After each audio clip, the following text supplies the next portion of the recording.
I'm so excited that you want to join us at Gogokid.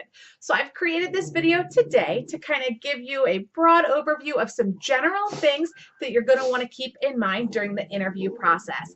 Make sure you stick tuned to the end, because at the end I'll be going through the demo lesson that is the current demo lesson. The demo lessons do change, so you'll want to make sure that this is the one that you have in your portal. I'll add that at the end. So let's get started. When you log into your portal, you should be able to see the demo lesson that you're going to be doing. It'll have that as a PowerPoint that you can look through. Also, you should also see a performance document in there. That performance document is really important.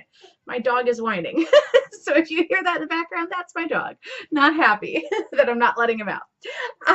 So the performance document, really important because it walks you through on what they're going to be grading you on in the interview. So it's going to be really important that you look through that and make sure you're familiar with everything in there. So that's kind of what I'm going to use as my basis today to go through and give you those general tips for your interview with Gogokid. So first things first, we are going to talk about some of the things that you're going to want to have in your classroom.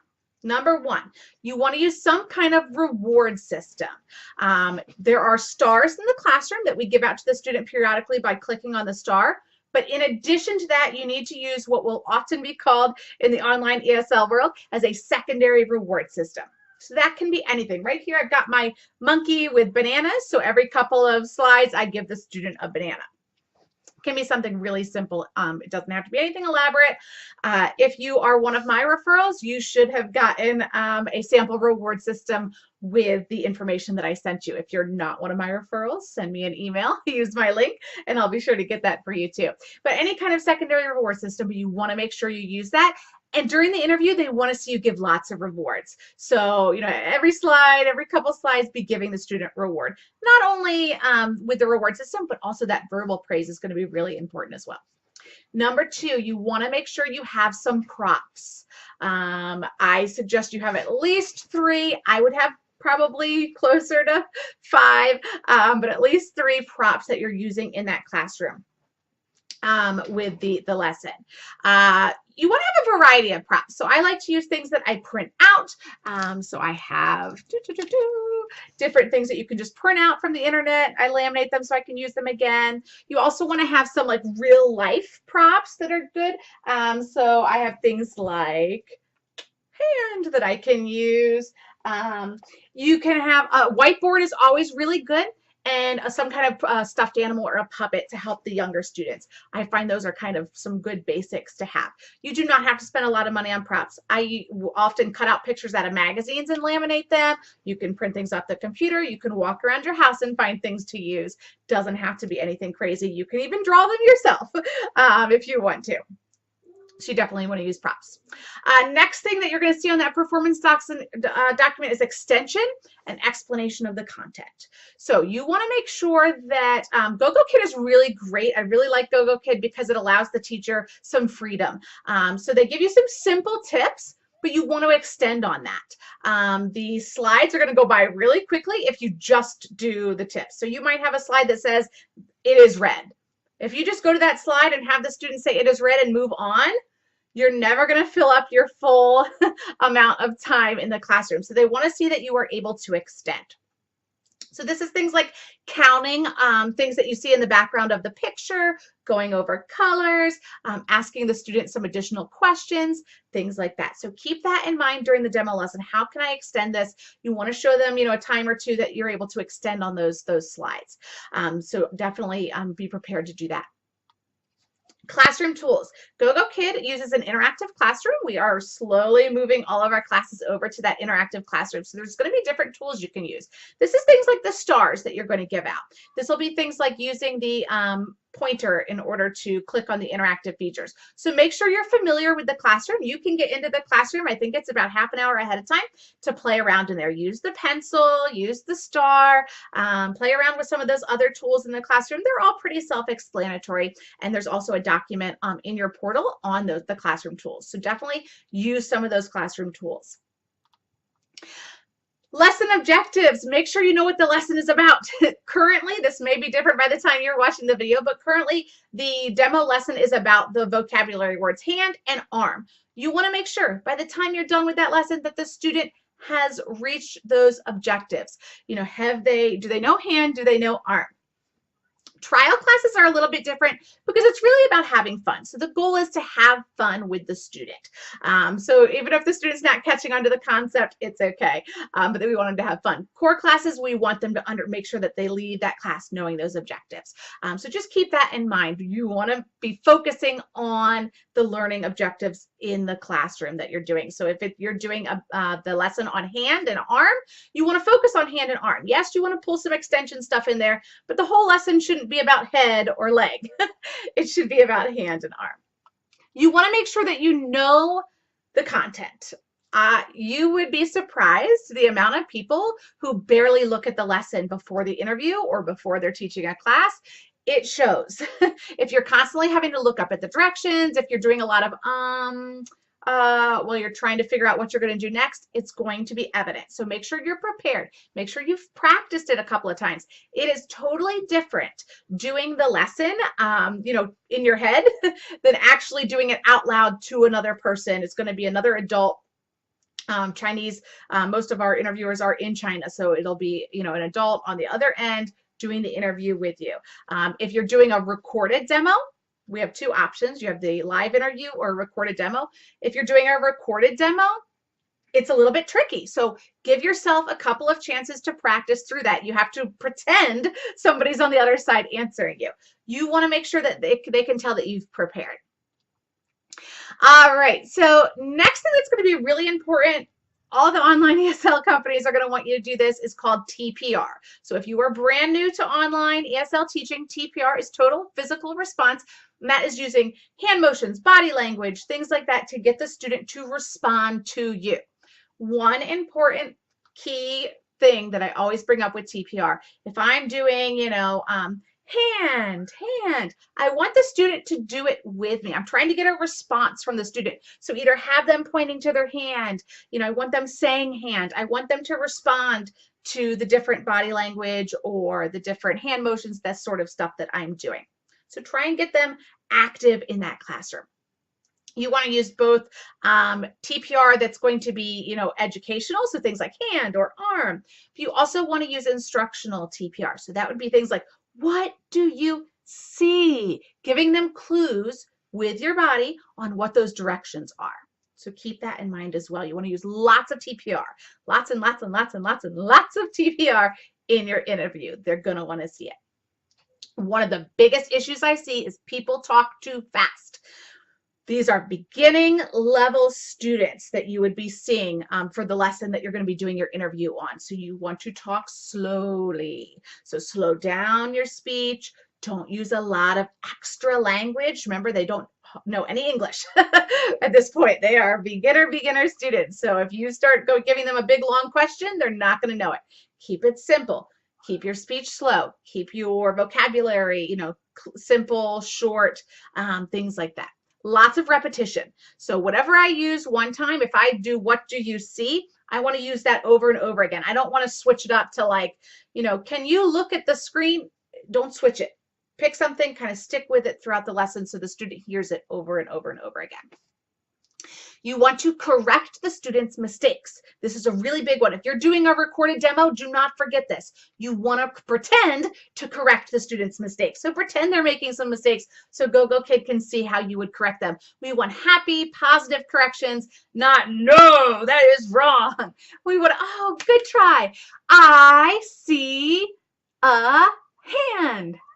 You want to slow down. You want to break it into chunks if they're having a hard time repeating a big sentence. We want the corrections to be a positive experience, but corrections are extremely important to our Chinese parents. So you will find once you start teaching, if you're not already with another company, but once you start, you'll see correction, pronunciation, really, really, really, really, really important. So they want to see that in the interview, that you're able to correct those mistakes. Err on the side of overcorrecting. Err on the side of overcorrecting. It's going to be really important. We want the student to be engaged in the lesson. So if you're seeing that student go off task, you want to bring them back in. This is a great time for those puppets. So being able to say, you know, oh, Susie, woo, and get their attention back on you. You want to engage the student. Younger students, that means you got to be active. You got to be energetic. They're going to respond to your energy. So you want to make sure that you are encouraging. You want to make sure you're smiling, happy, that you're engaging the student and making them comfortable in the classroom. If the student's having trouble, you want to make sure that you adapt to that. Adaptation, is that, did I say it right? Adaptation. Anyway, you want to make sure that you're adapting to the student. I find this is the #1 reason people are successful in online ESL teaching, is that they're able to adapt to the student in front of them at the drop of a hat. So if the student is struggling and you get stuck and you don't know what to do, parents notice that. If the student's struggling and you quickly you break it down into chunks, you switch to something else, you make it easier for them, it flows, the student feels successful, the parent thinks their student is brilliant because look, they're able to answer the teacher, that those parents are going to come back again. So making sure that you can make the content understandable. So think about, what might a beginner level student struggle with in this lesson? Be prepared to have a couple of different options on how to show it for them. So if one thing's not working, you can switch it to another way. Okay, so other thing that's really important that lots of people kind of blow off as not important. #1 is your classroom, the whole classroom environment. You don't want to be in front of, your kitchen table in front of your stove. You don't want to be in front of a big cluttered closet. You want your background to be inviting. This doesn't mean you have to go out and spend a bunch of money, but a plain wall, maybe an ABC poster from the dollar store, your name. I always think it's really important to have your name up there. And if you can, have your secondary reward system visible. Those two things always, make a classroom look really nice. So try and make it look nice. That's going to be really important. Your attire. There's not a certain color you have to wear or anything like that. But what you do want to keep in mind is I see a lot of people with really low cut shirts or sleeveless tops. You want to avoid that. A lot of our Chinese parents are still very traditional. So you want to not turn people off right away. So make sure that you have kind of a solid color shirt, works really well for the interview, high neckline. Make sure it has sleeves for the class. Make sure it's presentable, not wrinkly. I'm wearing, seriously, Teenage Mutant Ninja Turtle pajama pants, but nobody would ever know because on the top, I look presentable. So you want to make sure that in the interview that you're presenting yourself just like you would in the classroom. Lighting. Lighting is really, really important. I see this problem all the time. Bad lighting. Everybody's room's a little bit different, so you're going to have to play around with your lighting, but you want to be really well lit. You don't want shadows, you don't want darkness. What works for me is I have a lamp from the Walmart. It has like the 5 different lights that you can adjust, and I just played around with my room. I actually had them facing away from me and at the ceiling so that the light comes down, but it's not bright light in my face. So figure out what works best for you. So that you can do that. Also keep in mind that different times of day lighting is going to be different. So if you schedule your interview for 1 o'clock in the morning, make sure that your lighting that you check it around that time, not go off the lighting that you did when it was noon, because it's going to be different. So make sure that your lighting looks good for whatever time you're going to be doing your interview at. Distance is also really important. So a lot of people will have their camera way too high, so they're looking up, or way too low, so they're looking down. If you're using a laptop, put some books underneath the laptop to raise it up a little bit. If you have an adjustable camera, make sure you're nice, you're centered, you're not too high, not too low. You want to be looking at the camera, straight on. So that's also going to be really important. Headset microphone, definitely want a headset. Doesn't have to be an expensive one. I would try and avoid using earbuds. I don't want you to go out and spend a bunch of money, but you can get a pretty cheap headset out there to start off with. Try and avoid the earbuds because they do make some of the sounds really difficult on the student's end to hear. So things like the S sound are hard to pick up, especially if it has the microphone on the cord.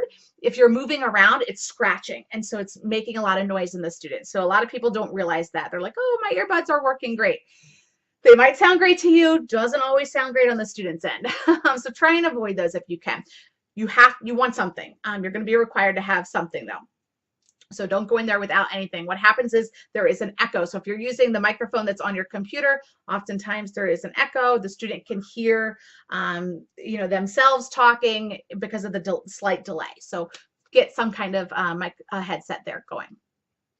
Okay, so that's kind of the basic overview rundown of what that performance document, what they're going to be grading you on. So stay tuned, and I am going to go over the slides for the current demo lesson as it is today. And I'm going to do these in kind of separate videos and put them together so that if the demo lesson changes, I can change it out. So just double check if you're watching this video, double check and make sure that the lesson that I'm about to do is the lesson that's in your portal. If not, check back. I probably have a new video for you. All right, guys, just a minute. We will be right back. Welcome back. Okay, thanks for coming on back. We are going to go through the demo lesson called Finger Mountain. You may also have seen it. It was Look a Hand. We changed the title. So if you had Look a Hand or Finger Mountain, it's the same lesson, just a different title.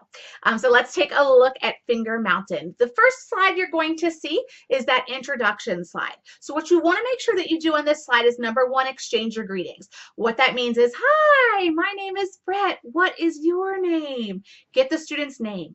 Try and get those full sentences. Those are really important. Get those full sentences from the student. If they say, Brett, have them repeat, my name is Brett.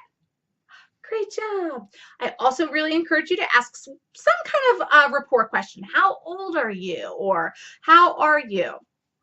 Some other question to kind of make them feel comfortable. Then we want to ask if they're ready. So you can do a couple of things. You can introduce the lesson. I usually ask, are you ready? Let's go. And I get them to repeat, let's go with me, because that's a nice, short, simple phrase for them to repeat. You may want to introduce the lesson as well. Today, we're going to talk about hand, arm, or something like that. You want to spend about 1 minute on the introduction. Keep it short, keep it simple. You also may want to introduce your secondary reward system. So you can do this either of two ways. You can stop and introduce it in that introduction slide. Today, if you do a good job, monkey gets a banana, whatever. Or if you want to just wait till you give out the banana the first time, you could also introduce it then. Either one's fine. The next slide you're going to see is a slide with a big hand and the little boy or girl, not sure what it is, going into the house. You want to ask the student, what do you see? So what do you see? Remember that TPR is going to be really important. Some students might be able to answer you, some may not. It's okay either way. If they're able to answer you and they give you a, hand, great, get that full sentence from them. I see a hand. Yay! If they are not able to answer you and they're just staring at you, wait, give that 3-second, 4-second wait time and jump in with a sentence to repeat. Maybe you circle the boy and say, I see a boy, whatever it might be. But that way you're getting that sentence out of them. Make sure that you're correcting any pronunciation or grammar errors that the student might say as well as you go through that. Next, you're going to see the 2 vocabulary words. We have hand and arm, so you're going to introduce those. Make sure the student says them several times. I also usually, I try and make it fun, so I have them yell it, hand, hand. Maybe you can use different voices. Maybe you can sing it. This is also a good time to have them practice the computer skills. So you want to see if they can click the hand or circle the arm, whatever you want to do here. But you're probably going to have to model that for them. So, you might want to say click, click.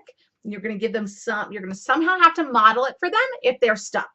So if they're staring at you, they don't know what to do. Show them how to do it first.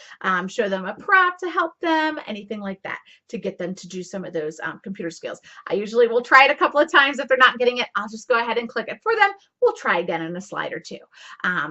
So those are great. You want to have some props here. Definitely want to have a prop for hand or arm. So definitely use your props for that. I would say you want to spend about 45 seconds or so on these content slides. You only have 10 minutes for the demo lesson. There are 12 slides. One's the introduction, one's the goodbye. So you want a little less than a minute for each of these slides. Like I said, you want to practice this a couple of times before you do it in the interview. But having a little kitchen timer is helpful, so you can kind of make sure you're staying on track as well. After you go over the vocabulary, you have a little matching game where the student is going to click on head, arm, or hand after you say it. So again, you're going to want to use your TPR to help them understand those directions. You might have to model it. You might do it for them. We call it I do, we do, you do. So I might do the first one. We might do one together. Then I'm going to see if you can do it on your own. Make sure they're talking. Don't let them get away with just clicking on the head. Make sure they're repeating after you, head, or this is a head, whatever sentences you want to use. Use your props if they get stuck. Maybe you're saying hand and they're looking at you with that confused face. Use your prop. Try and get them to pick the right picture. Let's see. We also then have the I Spy game. Again, you're going to be you're going to click on the little egg guy to start the animation, but then you're going to say a word and see if they can find the picture. If you have extra time, this is a great place for extension. So if we already did head or an arm or hand and arm, you can ask them some of the other pictures that you see. You know, apple, see if they can find an apple. So it's a great time for extension. Remember, we talked about they're going to be looking to see if you can extend. So depending on how quickly they can answer the hand and the arm and find those, you can extend it a little bit as well. Next, we're going to get into these sentences. So this is where pronunciation correction is going to be really important. We have, this is his arm, this is his hand, this is her arm, this is her hand. So we want to have the student repeat those sentences after us. We want to definitely do it a couple of times. We want to also extend it. So, you know, I oftentimes will ask the student, you know, how many arms do you have? Or get them to show me their arm. Get them to copy me and show me their arm. If you are doing the recorded demo, again, remember, pretend someone's on the other side. So pretend to correct them as you go through. So you have a couple of slides that are like that. You know, they have a sentence. This is his arm. This is his hand. Then you have one that has his and her. So take a couple of seconds to differentiate between his and her. So having some kind of a prop that shows a girl and a boy is really helpful. Having a whiteboard maybe where you can write this is blank arm, so you can differentiate his or her and have the student practice those is also really helpful. This is another great point for extension. So there are some different things in the background. You could count butterflies, you could go over colors you see. That is great, great place for extension as well. We have a review slide. So a lot of these early beginning level students will have a review slide. So this slide can really depend on how long you, how much time you have left. So look at your time. You only have, once you get to this review slide, you only have the review, the song, and goodbye. So you don't need more than, you know, 3 minutes at this point to finish that up. So if you are running out of time, make it really quick. Just have the student, you know, today we learned hand, yeah, good job. Arm, this is his arm. Go just have them review, have them repeat after you for that review. That works great. If you have extra time, then you can play a game or something. Oftentimes I will, if we had, oh, let's see this one. Ooh, let me get it. We have arm and hand. So lots of times I will just go do, do, do, do, do, do, do, and see if the student can answer do, do, do, do, do, do, do, and see, get them to say the words. Or maybe you want to do his and her. So you have your boy and your girl. His, her. You can do that a couple of times if you've got extra time. So another great place for extension if you need to. Then we have the song. So the student's going to sing the song. Depending again on how much time you have. Microphone's a really great prop for this one. So you can sing with the student. If you have lots of extra time, then you can do it line by line. You know, you can. I usually will play the whole song through once and we're listening to it and I'm dancing and having fun and I might be holding up my props. And then if we have time, I might do it line by line. This is her arm. Excuse my singing. And then have the student repeat after me for each line if we have time, or maybe we'll just sing it together. Again, it's going to depend on how much time I have. And lastly, you have your goodbye. So for the goodbye slide, you want to obviously say goodbye to the student. But along with that, if you usually try and summarize their secondary reward system or their stars. You did a good job today. You got 5 stars. 1, 2, 3, 4, 5. Or the monkey got 5 bananas. 1, 2, 3, 4, 5. Yay! Make sure you're enthusiastic. Make sure you know, you're leaving with a smile as you finish that class. So that is kind of a quick run view of that class on the arm and hand finger mountain. If you already have a refer definitely check in with them. They'll be able to give you some great tips as well. If you do not have a referrer and you're looking to join Gogokid, definitely check out, email me, let me know. You can use my link below to get started on that application process. If you already applied and you're in the process, but you did not have a referrer, you can still add me as your referrer when you get hired and you go to upload your documents. So if my videos have been helpful for you, I would appreciate you can stick my code in there. And again, that will be below as well, or you can send me an email and I'll shoot that over to you so you can put that in also. Good luck, guys. I love Gogokid. I hope you love it as much as I do. And I look forward to seeing you really soon in the Gogokid classroom. Bye.